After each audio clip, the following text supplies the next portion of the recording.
Wherever there is need, love will find a way. There is a space in my heart where I find the truth. I find me and you, a truth beyond what you may see now. But when we are one, we bring more good about. No matter who or what you call yourself or where you come from, yeah. There is a place in this world with open arms right now. Welcome to love and welcome to peace. Welcome to our community. Be who you are and let your light shine. We're so much more when we unite. You are welcome here. You are welcome here. See when new eyes allow and unfold, embrace and let go, trust the flow. There's a freedom in love when you follow your heart. Together we are stronger than we could ever be apart. No matter who or what you call yourself or where you come from, yeah. There is a place in this world with open arms right now. Welcome to love, welcome to peace, welcome to our community. And be who you are, and let your light shine. We're so much more when we unite. You are welcome here. Love is welcome here. And breathe in and out. Slowly feel all that's around you. And all that you feel. And all that you know. Let it go. Welcome to love and welcome to peace. Welcome to our community. And be who you are and let your light shine. We're so much more when we unite. Yeah, when we unite. Oh, oh, oh. We unite. Yeah, yeah. When we unite. Oh, yeah, yeah. Break it down, guys and gals. You are welcome here. Love is welcome here. Peace, peace is welcome. You are. Now if you'd like to sing along, it goes, you are welcome. You are is, love is welcome. Peace is welcome. Here you are welcome here.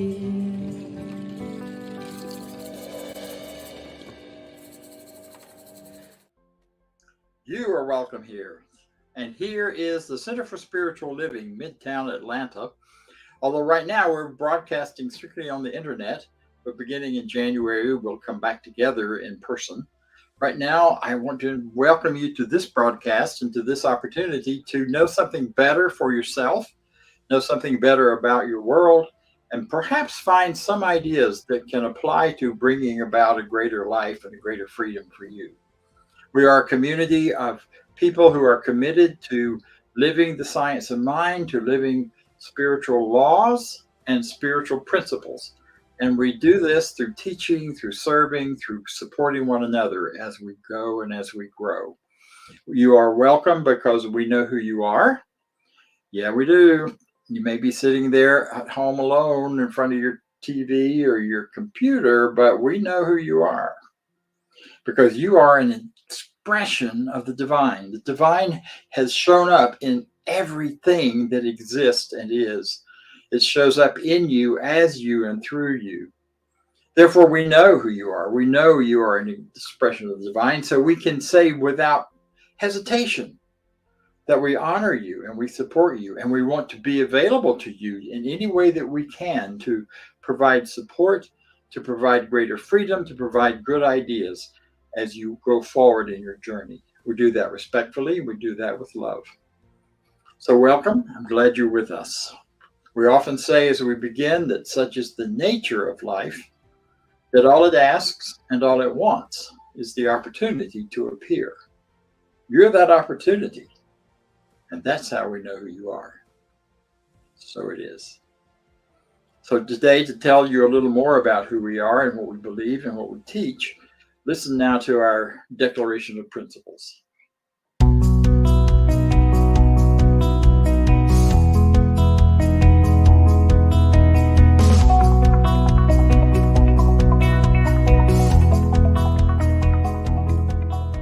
I believe in one God, one absolute power and first cause to all things. I believe that this power is perfect love and creates out of a desire to express love. I believe all thought is creative, and how I choose to think creates my personal experience. I believe in the unity of all life and the immortality of the individual soul, forever unfolding. I believe in the eternal goodness, the eternal goodness of God, the eternal loving kindness, and the eternal givingness of God to all. And so it is. And so it is. And so it is.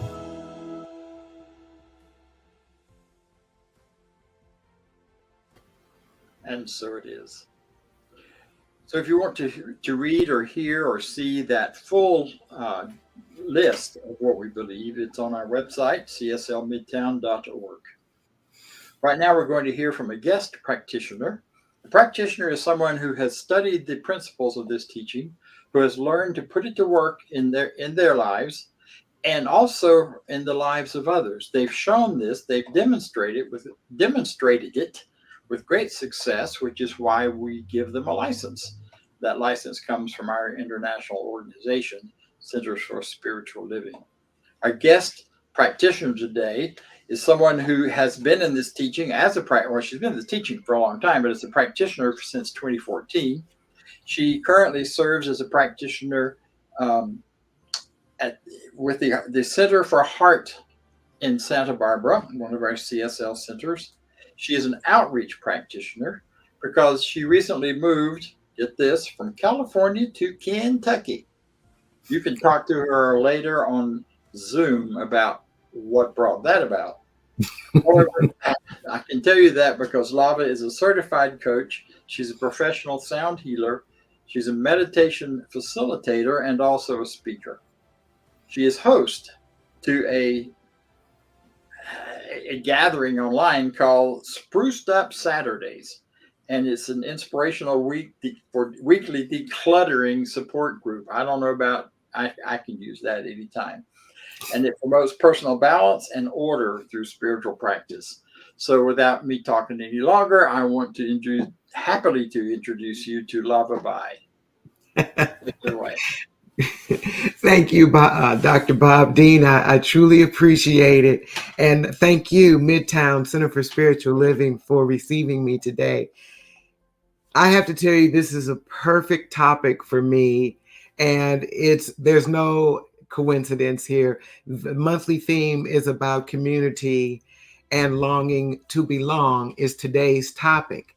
So when I was given an option of the different topics, I picked this one, not even knowing how it would unfold.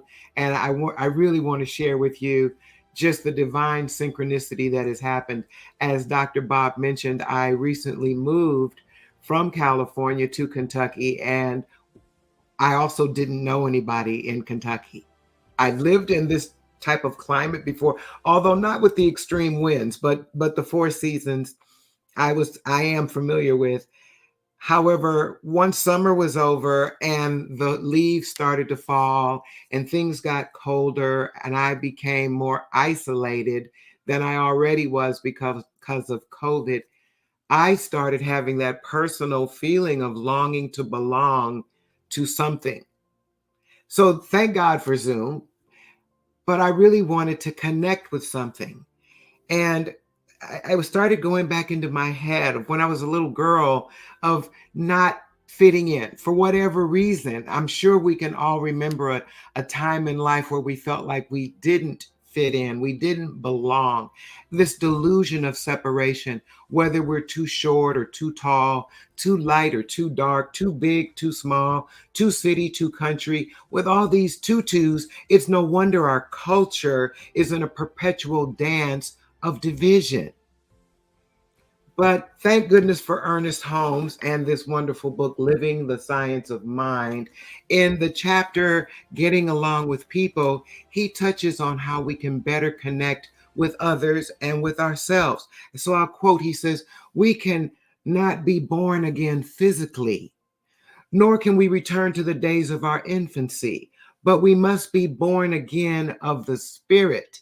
And in this new birth, we come through with a new outlook on life, a new way of thinking, a new way and a new sense of our environment, to the people around us and to the relationship that we have personally with God." How appropriate is that message for this season, for the birth of Christ?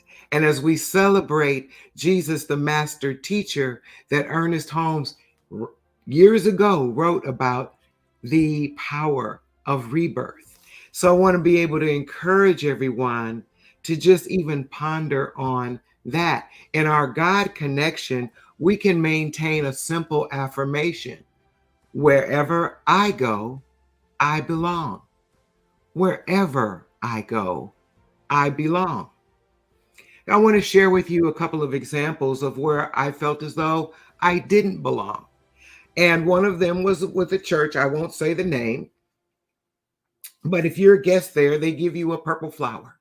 So everyone knows that you're a guest. And so, there's more than a few hundred people at this particular church, and you're walking around with this big purple flower. So everybody knows that you are a guest.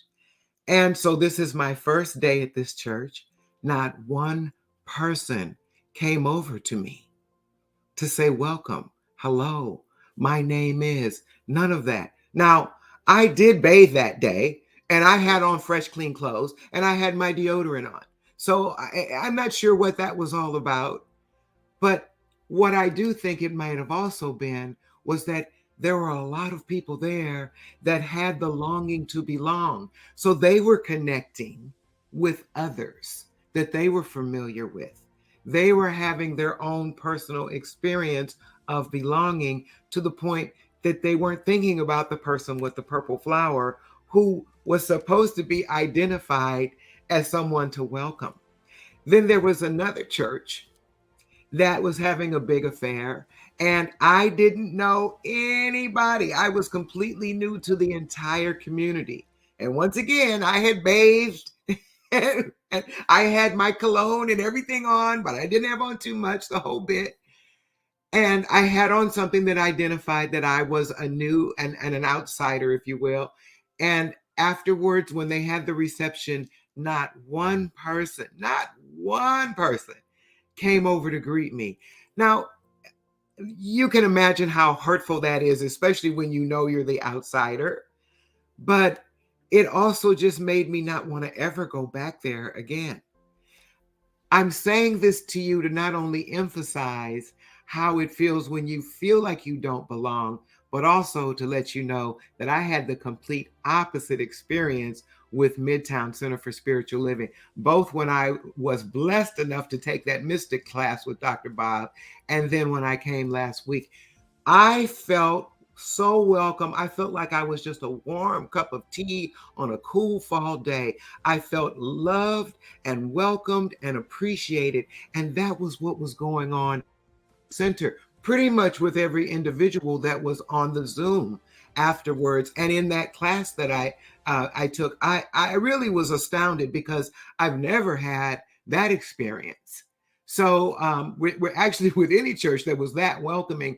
And that was really wonderful, particularly on a Zoom situation, because a lot of times when there's a camera, people will just sit and watch and let one person speak and they just watch. But that didn't happen at Midtown. And I think that might have a little bit to do with that fantastic leader that you have, that amazing and incomparable Dr. Bob Deen. But that's just my personal experience. But I don't think I'm wrong about that. Anyway, there's another story I want to share with you. But I want to remind you, if you don't already know, about a scripture in the Bible, Luke 11:9 and Matthew 7:7. So I say unto you, ask and it will be given to you. Seek and you will find. Knock and the door will be open to you. For everyone who asks, receives. And the one who seeks, finds. And the one who knocks, the door will be opened. Just yesterday, I woke up way too early, and for some reason I wanted pancakes or waffles. That is not me. I just like usually bagel and toast or tea or something like that. But I don't know why I wanted pancakes and waffles. And I said, you know what? COVID or no COVID, I'm going to go out there and I'm going to go to one of these waffle houses. And then I looked out and it was raining. See, I was being tested. How much do you really want to belong? Are you willing to go out in the cold, in the rain, in the almost dark, on the freeway that you know you're afraid, the highway, the country highway that you know you're afraid of? And I just said, doggone it, I'm going to go. And so I went to a place called the Huddle House. And they had tinted windows, so I thought that it was closed. But I looked and I noticed that people were going in. So I'm turning around and there's a guy in a white truck behind me. And I'm thinking, he must think I'm absolutely nuts because I couldn't decide where to park. So I finally found the parking spot. And I go inside. And keep in mind, it was raining. And 3 of the ladies that were behind the counter, good morning, welcome. And I asked if it was okay to sit at the booth instead of the counter. And absolutely. So I ordered my food and I decided, okay, I know it's early. I hope everybody's eaten. I decided to have a biscuit with some gravy and an omelet, a vegetarian omelet. But then they had tri-tips. I'm like, well, I want to put that. I've never had that before. So I had them mix it all together and it was delicious. So delicious, I really wanted to scarf it down, but I was eating very slowly. And there was no newspaper, so I had my cell phone out, and I was just kind of looking at Facebook so that I looked like I was doing something, taking slow bites. And at the end of that meal, a gentleman came over, and he said, excuse me, ma'am, I noticed that you had California tags on your car. And I said, yes. And I'm thinking, what did I do? He said, where are you from in California? And I said, well, I just recently moved here from the Los Angeles area. Prior to that, I was in Pasadena. And he said, oh, I moved here from Glendale, California. Now, for those of you who don't know, Glendale is in the middle of the north end of Los Angeles and the south end of Pasadena. So he was right there in the middle. And he said, but my parents live in Santa Barbara. I grew up in Santa Barbara. And as Dr. Bob Deen said, that's where I am a practitioner still with the Center of the Heart in Santa Barbara, California. What are the odds? What of all the places in the entire world he could have mentioned, he actually lived in Santa Barbara. And so I knew that my colleagues in Santa Barbara were going to be so excited and inspired to hear that. But the beautiful thing was I left out really feeling kind of lonely and like I didn't connect with anybody or anything. I faced my fear, the rain, the country highway, and COVID, and I went into the restaurant, and a man comes to me, and it turned out he was the guy in the truck that was waiting for me to decide where I was going to park. And he comes to me, introduces himself, and he's literally from the place that I had just come from. This is divine synchronicity. So it is seek and ye shall find. And the door was open for me to get past my fears. Because at the end of the day, we are all one. If we just give an opportunity for community to be different than what we are accustomed to even. And I have to share with you because today when we were in sound check, Diego, who's our technician behind the scenes, who obviously does such a wonderful job. Diego, can you share the screen and show them what your mug says? We are all one. And in the reading that I was going to share with you, Ernest Holmes, we are all one in this universal spirit, which is God. If you want sunshine, step out into the sunshine. This is what Ernest Holmes is saying. We are all one. Know that God is everyone. Meet the God in others and see what happens. So I want to encourage all of you to just rain or shine. Go out and find your sunshine. Be the light in the room that is the light of God within you, and continue to shine so that you no longer have the longing to belong, but you are fully embraced and inspired by and with community. And so it is.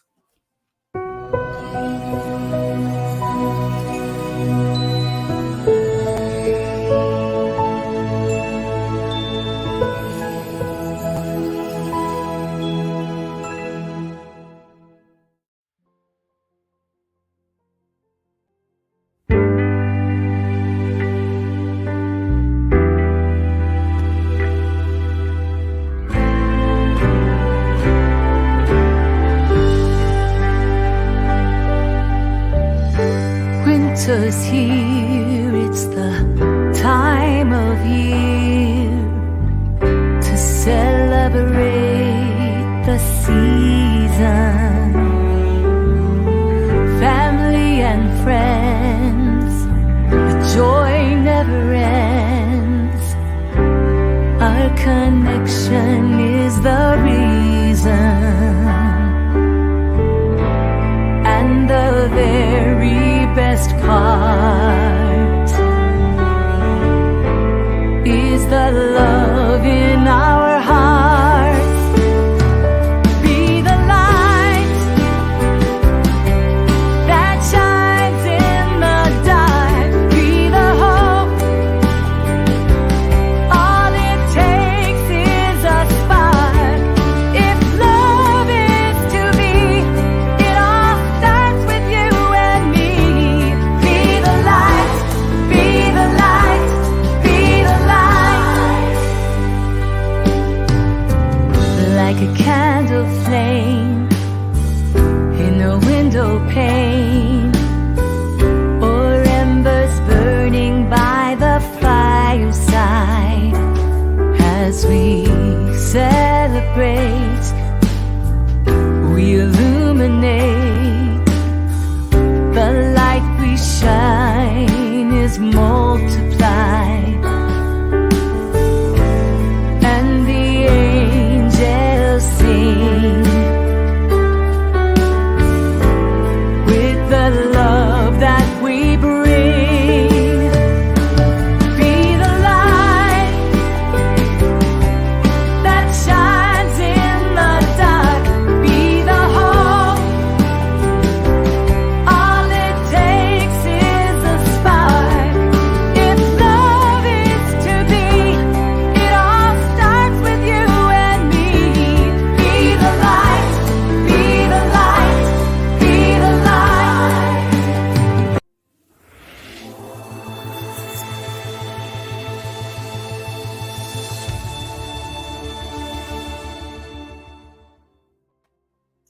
Be the light. That's easy because you already are. So you just have to be what you are.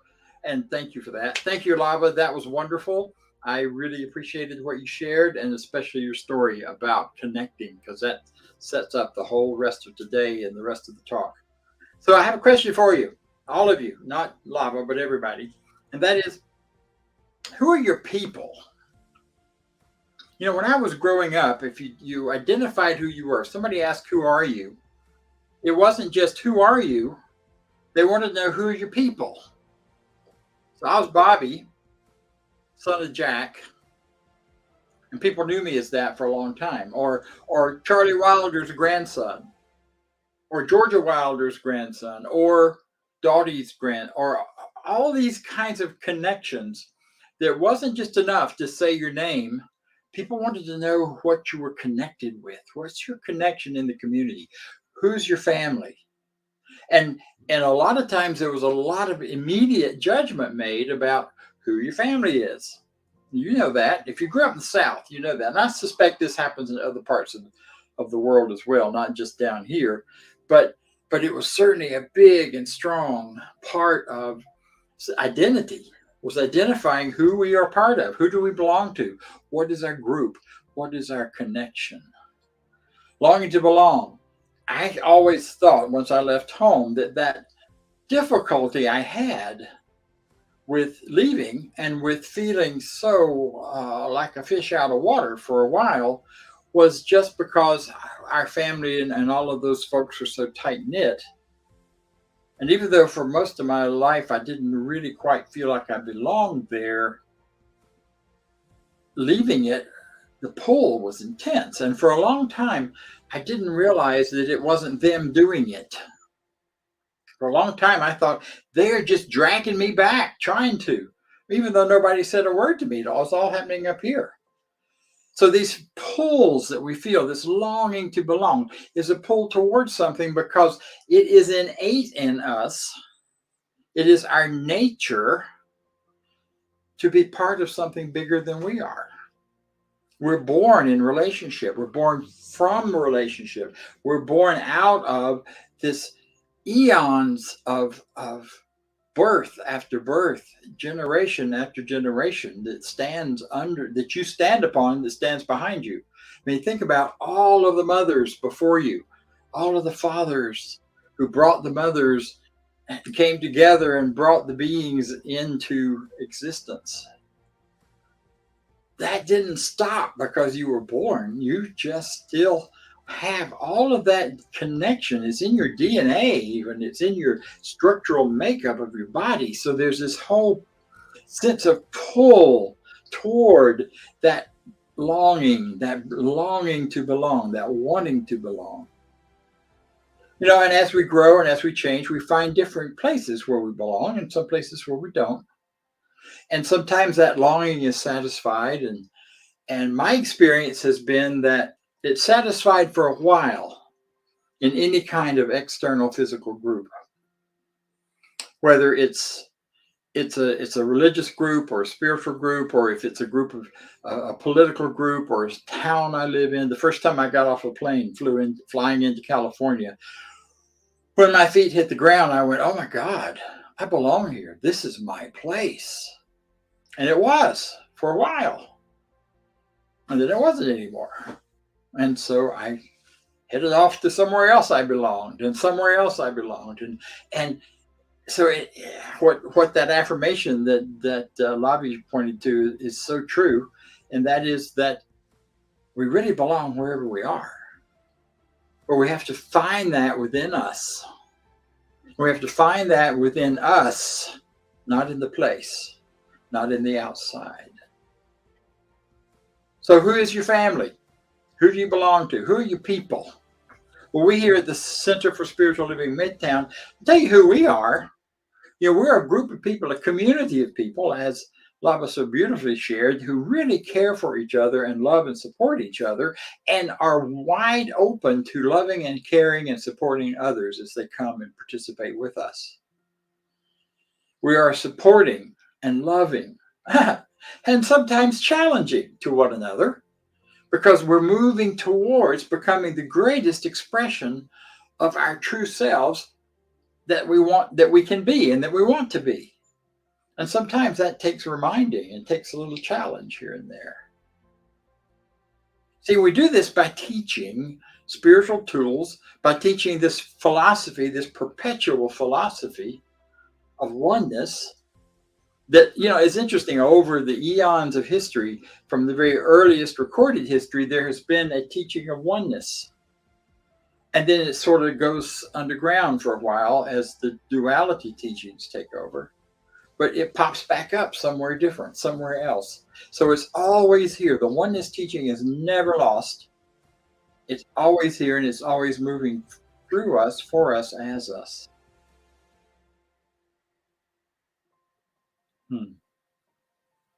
And so it is that reality and that truth that our community is all about. And one of the things we are really, one of our highest values is that we respect and honor each other as we are each on this path and our own various paths.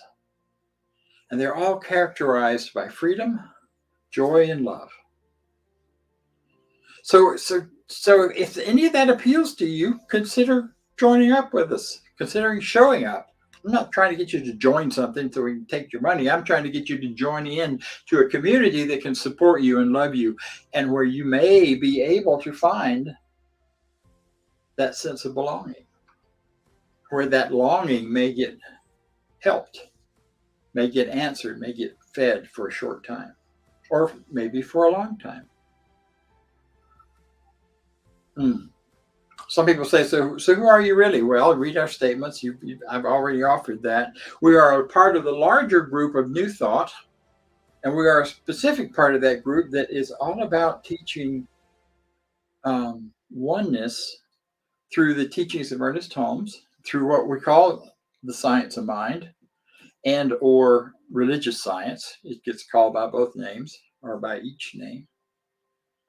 So the exciting part of that is that we take a kind of more narrowed, specific part of this whole New Thought teaching. New Thought is confusing to some people because it can be many different things. Many different groups fall under this umbrella. As an aside, back in a center where I will not name, the county sheriff came in and started looking around our building and brought a couple of deputies with him, and they were snooping around in the different corners. And so I came down to my office and downstairs and said, "What are you doing? Why are you here? Can I help you?" "Well, we heard this was a New Thought Center." Not new thought, nude thought. Obviously, we straightened him out on that right away because that ain't what we're about at all. We are a center that's about newness, new thinking, new ways of being, new ways of knowing. So here's an important idea. This is a spiritual idea, and it's part of this oneness teaching. And that is that this urge to connect, or as some call it, the urge to merge, is a part of your very nature. But where it gets misunderstood is in that it's an urge to give the connection, not to get the connection. You see, it's not like we have this part of us that's missing, and the only way to find it or fill it up or become a whole person is to find that connection out there and bring it to us because we're missing some parts. Instead, it's the other way around. That desire to connect, that connection is already within you. And what we're just looking for as we walk through life is a place to put it, a place to give it. See, we connect where we choose to connect, where we decide to connect. Our world tells us that we're separate. Therefore, there's got to be something that's got to happen to connect us. New Thought teachings, oneness teachings, remind us that that's just not so. Science tells us it's not so. You breathe in air and you breathe out air, and you breathe in oxygen and you breathe out carbon dioxide, and you are in oneness with the plants around you, with the whole biosphere around you. You let go of cells and parts of your body you no longer need, and they float out into the air, and a man across the world or a woman across the world of any race, shape, or color can breathe that in and use it in their own bodies. And they don't do that consciously. That's all done by the subjective, subconscious mind, but it works. And your own mind will tell you that you're not alone, that you're not separate. Think about it. If you get still, well, easier, in front of the TV. Have you ever watched a commercial, especially this time of year, and you just find yourself tearing up because someone has done something really heartfelt and wonderful to somebody else? And you, even though you may know in the back of your mind what they're really trying to do is trick you into buying something you may or may not want. But it doesn't matter, because you feel that connection. You feel that oneness with those people who are two-dimensional on the screen, who are actors even, not even expressing their own real truth. But you still feel the oneness in that, because those ideas are universal. Those feelings are universal. That sense of love and compassion and caring is universal. And you feel the connection with it. Not because you're missing it, but because it's alive in you. It's alive and well in you. That's beautiful. And then you find the place to put it. You find communities, you find causes, you find groups. Well, here's the thing. We always talk about tools, and this center is all about teaching. We're all about providing tools for greater living. So let me offer you some tools for connection. First thing, the most important thing with connection is you got to show up. If you want to connect with something, you got to show up. Now that sounds obvious, and it is in some ways. And yet, I know that when I was first dealing with my own personal self in a way of really getting truthful with who and what I am, and was coming out as a gay man, and this is a long time ago, I walked back and forth past the entrance to a place where I knew there were going to be a support group for people like me who were just trying to figure out who in the heck we were, and if this was really our reality or not. And I walked by it. I went over many times to attend a support group meeting there without going in. Couldn't do it. Well, once I finally sat down in a seat, and I was sitting there, and the person next to me said, "Can I get you a cup of coffee?" I burst into tears, because it was a welcoming and a connecting that I was so hungry to do and to give.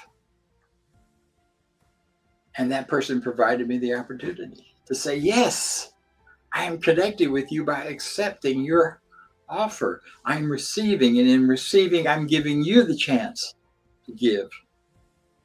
And when I'm giving you the chance to receive. And it just broke my life open. So show up. Second thing is keep breathing.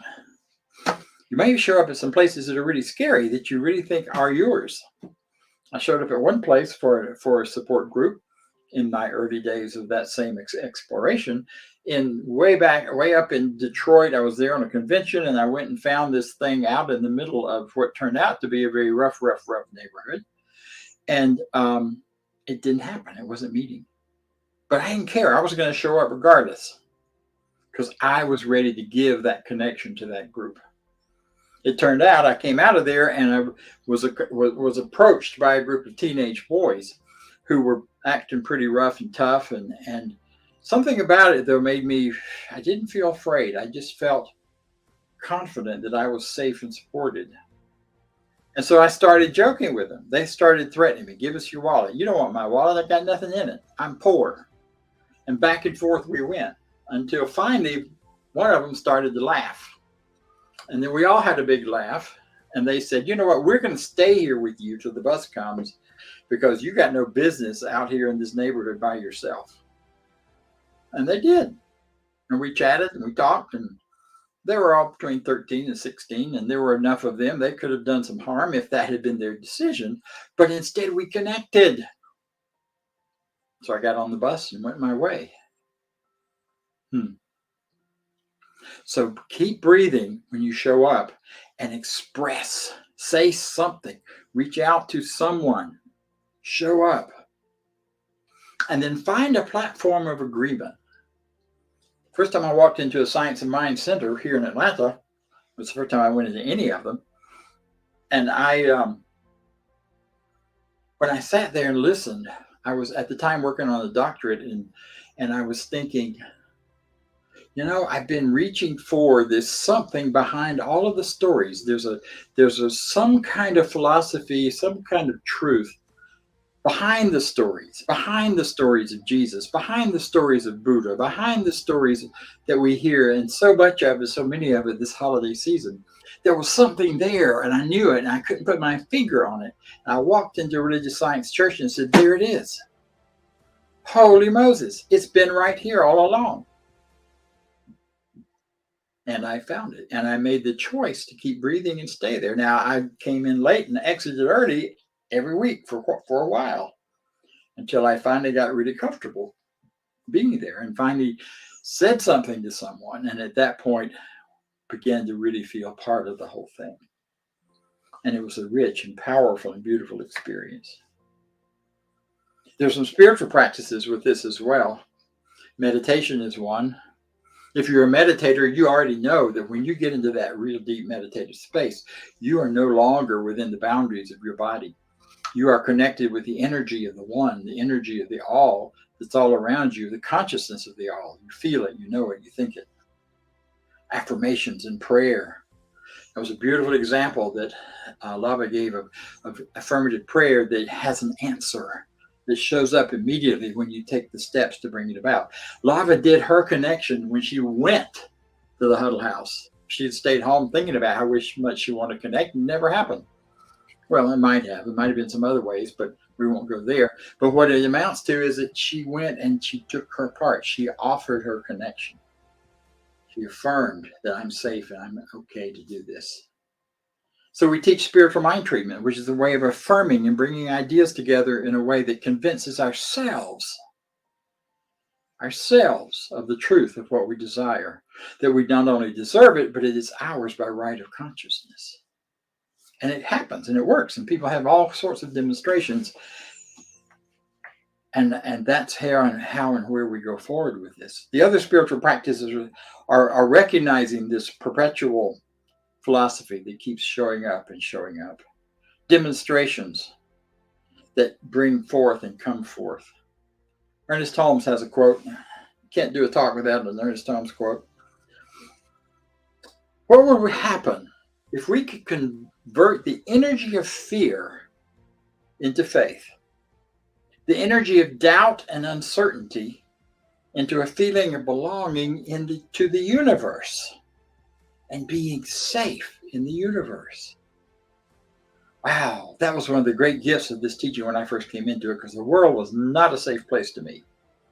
And first through the 12 steps and then this teaching, the world became a safe place.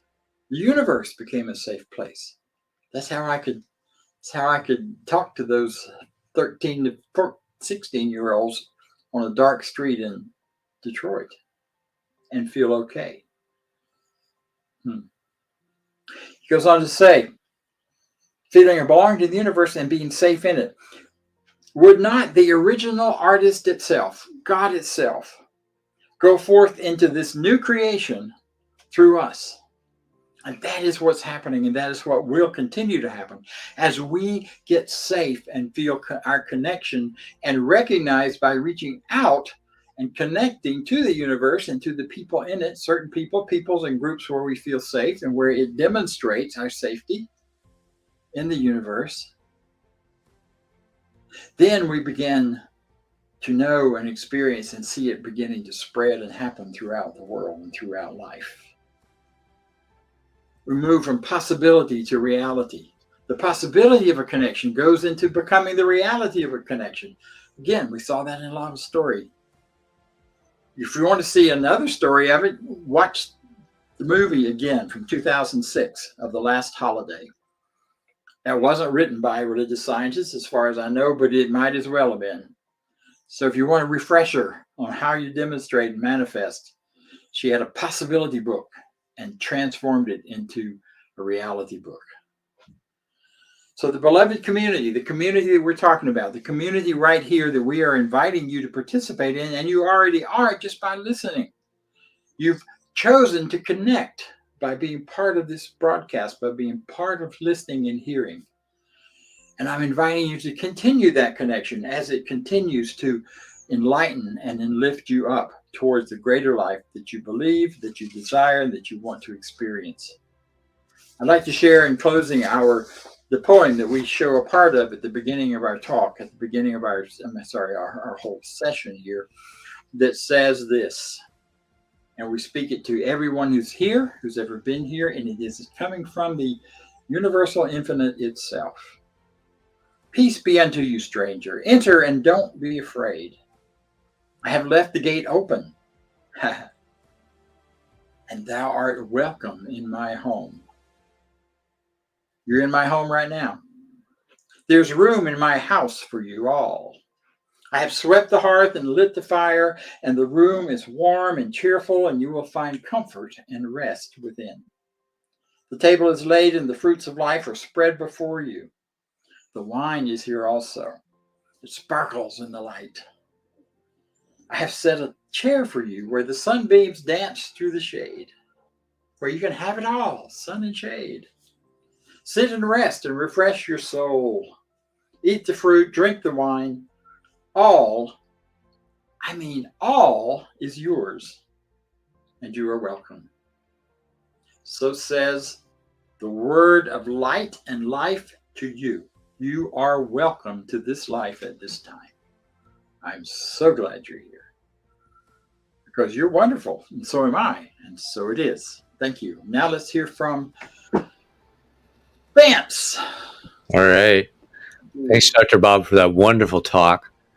Inviting people into your home, being home, what all that means, the safety. So we have the opportunity to give in this wonderful time of year, this holiday season where there's lots of things going on. So in that opportunity, if you would say with me our affirmation of prosperity, and you can donate at www.cslmidtown.org/donate, or click on the QR code and it will take you right there. I live in a universe of abundance. As I freely and joyfully give, I join in the divine flow. And all that I share with life returns to me multiplied abundantly. And so it is.